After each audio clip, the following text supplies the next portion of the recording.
안녕하세요. 이진성의그 이진입니다.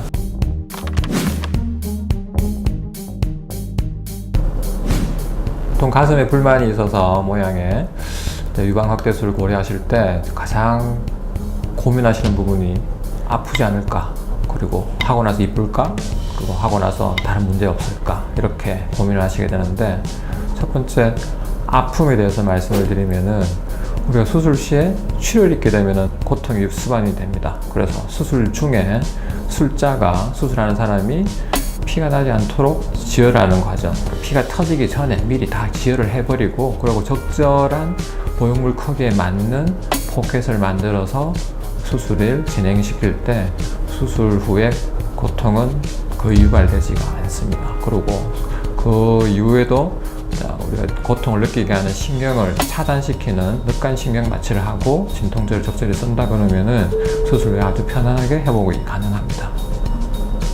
이쁘고 자연스러운 유방을 가지기 위해서 가장 중요한 거는 수술 전에 본인 가슴 체형에 맞는 보형물을 선택을 해야 되고, 그렇게 하려면은 의학적 검사를 거쳐야 됩니다. 그래서 본인 피부의 탄력성이나 흉곽 모양, 비대칭 이런 걸 파악을 해가지고 보형물을 선택을 해야 되고, 보형물은 크게 구성이 껍질, 쉘하고 안에 들어가 있는 젤로 구성이 되는데, 껍질이 매끌매끌한 거를 스무드라고 하고, 이렇게 거친 표면을 가지고 있는 것을 텍스처라고 하고, 그 중간 단계 마이크로 텍스처 보형물이 있습니다. 이렇게 나오게 된 이유가, 일반적으로 가장 초기 우리 보형물은 이렇게 스무드 형태였고 아주 촉감이 좋고 말랑말랑해요.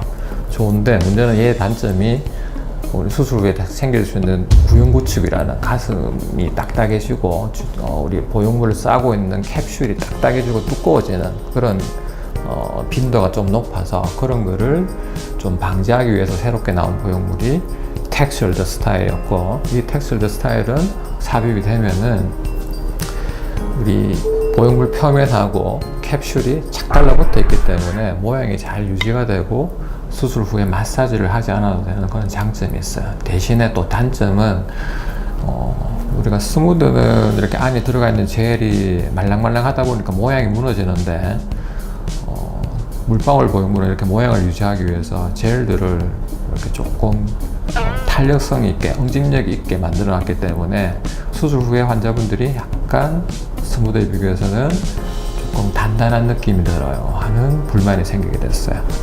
그래서 그런 단점을 좀 보완해주기 위해서 새롭게 나온 보형물이 마이크로 텍스처 보형물입니다. 그래서 스무드 장점과 텍스처의 장점을 두 개 다 이제 커버를 하기 위해서 나온 보형물인데, 소개된 지 얼마 안 됐고 심리상 아직 사용 결과가 나와 있지는 않기 때문에 장기적으로 추적 관찰할 결과는 조금 있지만은, 현재 가장 인기 있는 보형물은 마이크로 텍스처 보형물입니다.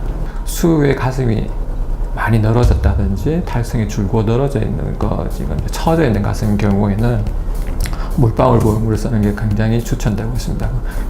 다른 일반 스무드 보형물이나 마이크로 텍스처 보형물을 쓰는 결과보다는 훨씬 좋은 결과를 얻기 때문에 꼭 이 보형물이 좋다고 그 보형물을 따라갈 필요는 전혀 없고요.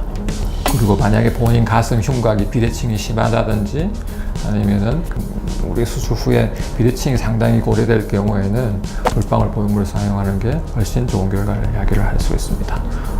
그렇지 않은 일반적인 경우에서는 보통 이런 라운드 형태의 마이크로 텍스처나 스무드 보형물을 본인이 선택을 해서 수술 받는 게 좋은 결과를 얻을 수가 있습니다.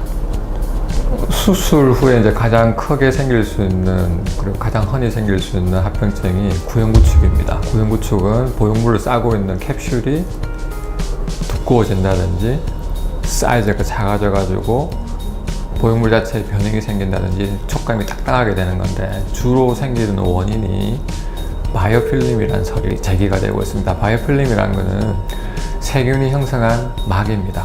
그래서 결국 수술 중에 세균에 감염이 됐고 세균이 생성된 막이 그 캡슐 구축을 야기한다는 설이 있기 때문에, 우리가 수술 후에 구형구축을 방지하기 위해서는 균이 노출될 수 있는 기회를 없애는 게 제일 좋겠죠.